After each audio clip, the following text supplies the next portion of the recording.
हिंदू सनातन धर्म अन्य जातियों में विवाह करने की आज्ञा क्यों नहीं देता? आइए जानते हैं।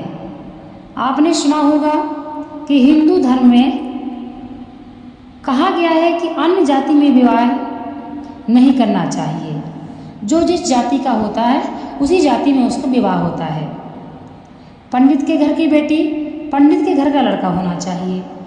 जो जिस जाति का है हिंदू धर्म में उस जाति में ही उसका विवाह होता है। दो अलग अलग जातियों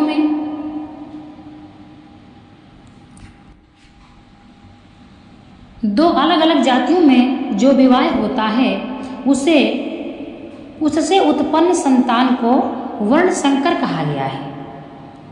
कैसे? दो अलग अलग जातियों में यदि किसी का विवाह अलग जाति में होता है उससे जो संतान उत्पन्न होती है उसे वर्ण संकर कहा गया है। यह वर्ण संकर संतान कुल का नाश करके नरक में ले जाने का कारण बनती है। वर्ण संकर संतान कुल का नाश करके नरक में ले जाने का कारण बनती है।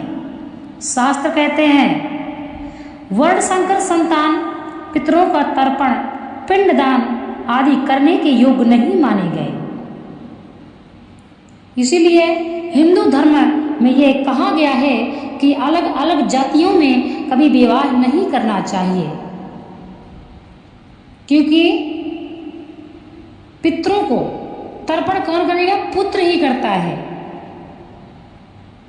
तो वह तर्पण भी नहीं यदि कर सकता तो वर्ण संकर संतान कुल का नाश तो करेगी ही करेगी। जब पितरों की शांति नहीं होगी तो पितृ जब शांत नहीं होते हैं तो पितृदोष लग जाता है, तो फिर कुल का नाश होता है। वर्ण संकर संतान पितरों का तर्पण पिंडदान आदि करने के योग्य नहीं माने गए हैं, क्योंकि इनके पिंडदान से पितृ तृप्त नहीं होते। वैज्ञानिकों ने आम और बेर आदि वृक्षों में दूसरी नस्ल के पौधों का पैबंध लगाकर एक ही वृक्ष में दो प्रजातियों के फल लेने की विधि तैयार की, किंतु दुख की बात यह है कि इन पौधों में लगे फलों के बीज से आगे पौधे उत्पन्न करने की क्षमता समाप्त हो सकती है। तात्पर्य यह है कि वर्ण संकर संतान से वंश वृद्धि की संभावना समाप्त हो जाती है।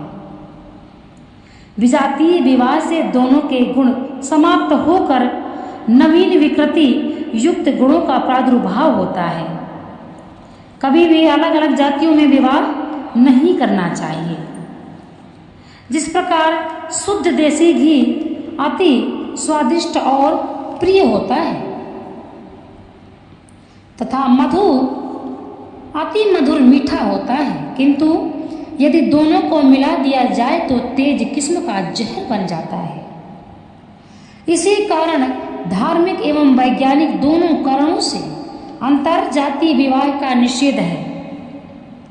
अंतर जातीय विवाह का तो वैसे भी निषेध है, और ये तो हमारे शास्त्रों में पहले से ही लिखा हुआ है कि अंतर जातीय विवाह नहीं करना चाहिए। जो आज विज्ञान खोज कर रहा है वह हमारे शास्त्रों में पहले से ही दिया हुआ है। आप बताइए, अंतर जाति विवाह था दूसरे जाति में विवाह करना हमारे शास्त्रों में जब पहले से ही मना है, आज उसका विज्ञान खोज कर रही है, तो बात जो शास्त्रों में है उस बात को ये समझिए कि यह कोई संशय का विषय नहीं है। शास्त्र कोई संशय का विषय नहीं, गीता कोई संशय का विषय नहीं, रामायण कोई संशय का विषय नहीं। उसी प्रकार से जो भी हमारे शास्त्रों में जो भी लिखा हुआ है हमारे हित के लिए ही लिखा हुआ है, ताकि हम पढ़ें और अपने जीवन को हम सही से चला सकें। उल्टे सीधे हम कार्य न करें, और जो उल्टे सीधे कार्य करता है वह पछताता है। हमारे लिए क्या सही है क्या गलत है हमें क्या करना चाहिए तो उसका परिणाम अच्छा होगा, और हमें क्या नहीं करना चाहिए जिसका परिणाम घातक हो सकता है। यह साक्षात हमारे गीता में, साक्षात हमारे शास्त्रों में लिखा हुआ है हमारे लिए। ये शास्त्र हमारे मार्गदर्शक हैं, गीता हमारी मार्गदर्शक है। अब अंतर जातीय विवाह का पहले से ही निषेध है।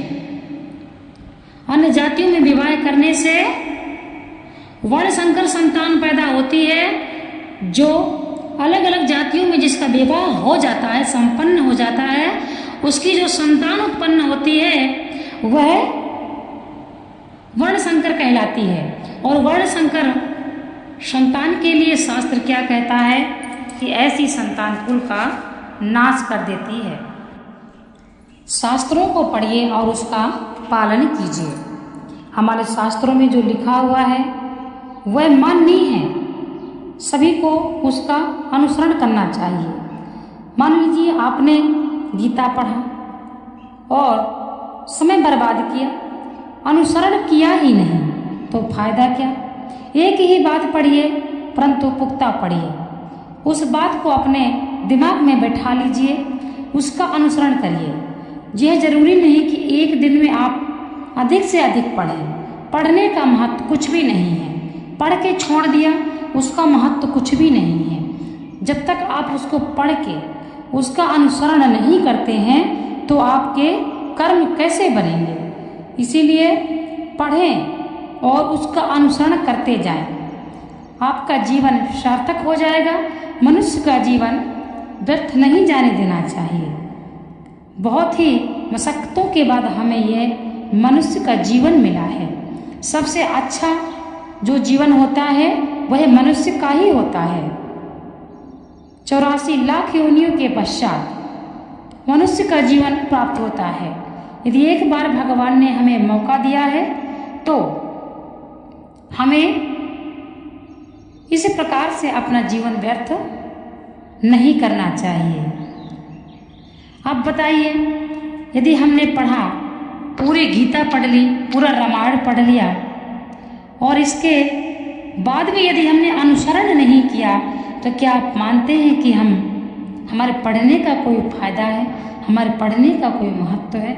यदि आप समय दे रहे हो, समय बर्बाद कर रहे हो तो समय बर्बाद ना करें। समय किस तरह बर्बाद ना करें, यदि जो हम अपने शास्त्रों में पढ़ते हैं उसका यदि हम पढ़ने के पश्चात अनुसरण कर लिया तो समझिए कि हमारा समय सार्थक गया, व्यर्थ ना गया। यदि हम पढ़ करके बंद करके रख दिया और उसको भूल गए, कोई मतलब नहीं इसके पश्चात, तो समझिए हमारा समय व्यर्थ गया। तो इस प्रकार से पढ़ने की आवश्यकता नहीं है। पढ़ें तो उसका अनुसरण करें, अन्यथा ना पढ़ें। गीता पढ़ें, चाहे रामायण पढ़ें, चाहे कोई भी आध्यात्मिक ज्ञान पढ़ें, अपने शास्त्रोक्त हिंदू धर्म में उसका अनुसरण करते जाइए। थोड़ा थोड़ा पढ़िए और थोड़ा थोड़ा उसको पहले अनुसरण कीजिए, इसके बाद आप आगे पढ़ें।